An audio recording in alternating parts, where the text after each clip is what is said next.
You're listening to the Bear in Mind Podcast, episode 125. A podcast that breaks it down so you can break the cycle for good.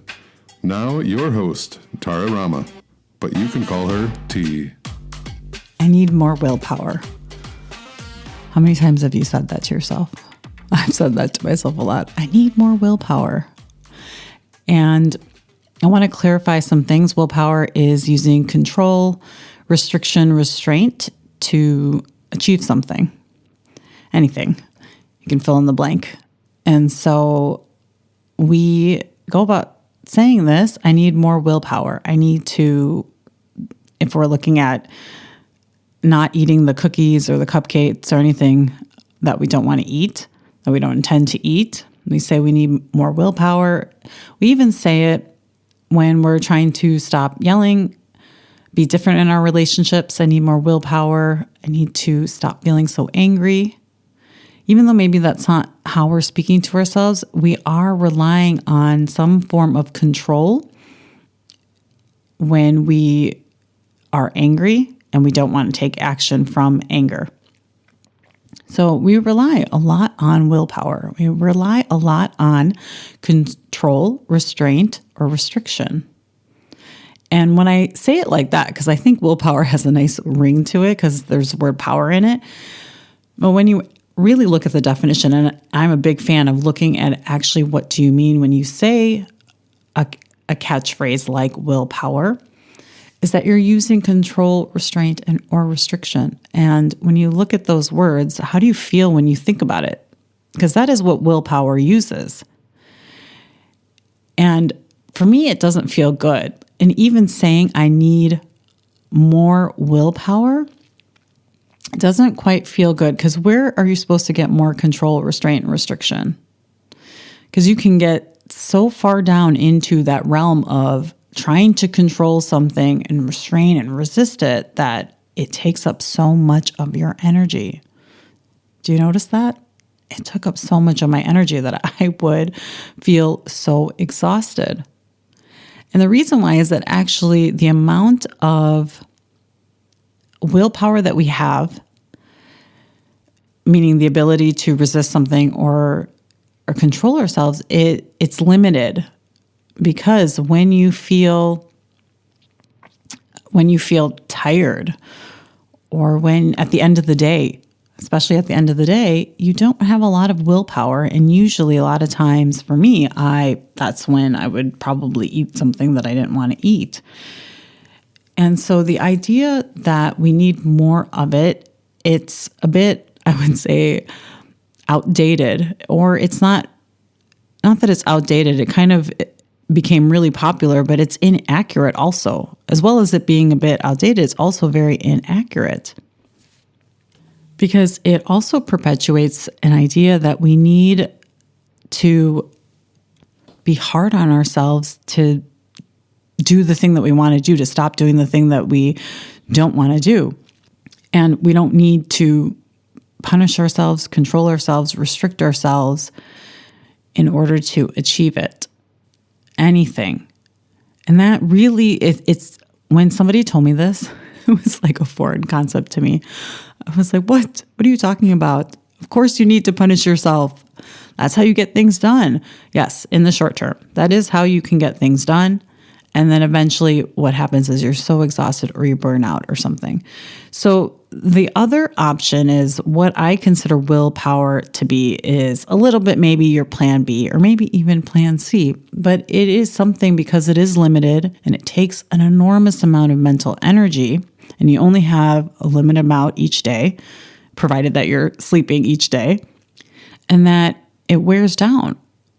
As you've used up your mental energy throughout the day to work, to take care of kids, whatever, it's going to wear down. And so the plan A, which means also remembering and focusing and shifting towards a plan A that includes willingness. And notice how that feels when you say willingness. To me, it feels more open. It feels broader. It doesn't feel as narrow, because by definition, restricting and restraint feels very narrow. It feels like an opening, a broadening up, a willingness. And willingness is really you're open to anything. You're even open to hearing new ideas, like listening to this podcast.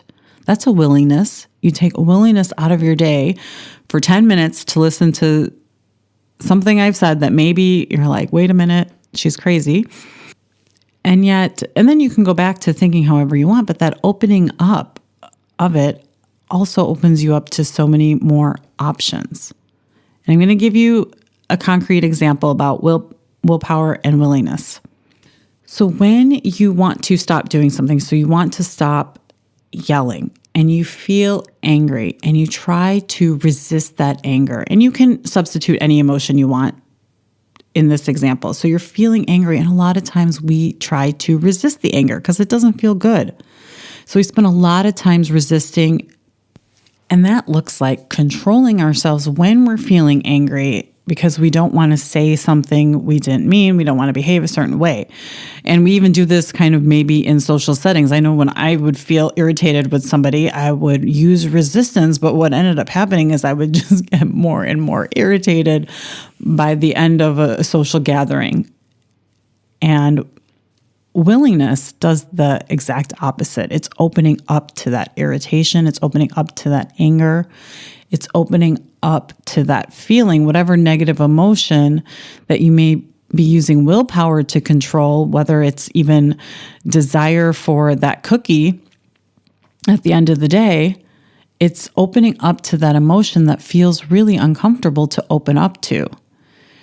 Because willpower will have you resisting it, using energy, and then actually the emotion is still there. And willingness is opening up to that uncomfortability of that emotion, opening up to that anger, opening up and allowing it and broadening yourself to experience that uncomfortability of that emotion. Emotions feel uncomfortable because something is happening inside our bodies. So that's why it is actually, that's why a lot of times when we talk about emotions, we talk about them as if it's something that's happening inside our body, like my blood's boiling. That's an expression we use for anger. And when we open ourselves up to it, we are in essence allowing it to pass and move through us. Instead of resisting it and making it bigger and bigger and bigger and not having it go away, when we can use that willingness, I'm willing to experience this uncomfortability. I'm willing to try this. I'm willing to try this new thing. You allow that emotion to pass and you allow that emotion to be released from your body, and it no longer becomes something where you have to use a lot of energy for it to go away. And there's somewhat of a trap that I know in my brain, I would say, well, if I open up to this, it means that I will do the thing that I don't want to do. I don't want to eat this food. I don't want to yell at my kids. And the exact opposite actually happens. But because we've been resisting it, we don't want to let go of that little bit of control that we feel a little bit when we can resist something for the first couple of minutes. Opening up also means opening up to that emotion. And it also means that you're not going to eat the thing that you don't want to eat. You're not going to yell. And that is an option that I think a lot of times that I didn't consider. And when I first heard this, I was like, what? Because we think we need to resist. And all we're doing is resisting that emotion. And then at the end, when willpower gives out, because it will give out because it's in limited supply. And then we go and then all of a sudden it's out of control. But we've been trying so hard to control ourselves, trying to control the emotion. Instead, we can open up ourselves to that emotion, to that desire for the cookie, to that anger that we're experiencing, and still not do the things that we don't want to do. And from this place of willingness, when we open up, we actually learn something about ourselves. We learn about our anger. We learn about why we're angry. We learn about why we want that cupcake. We learn about ourselves. And when we do that, when we have that kind of information, that knowledge, and as we gain it, then we can begin to do the very thing that we wanted to do with willpower is actually control our behaviors. And I don't mean control and resist, but decide intentionally how we want to behave in a certain moment in real time. And I'm going to wrap it up here in that I really think that there's only two things that are needed to get what you want in life. Whatever it is you want, better relationships, more money, whatever it is, it's willingness and a plan. And your willingness to listen to these 10 minutes, you're halfway there. I'll check back with you next week. Thanks for listening. Listen for a new episode next Tuesday by subscribing on your favorite podcast platform. Bye for now.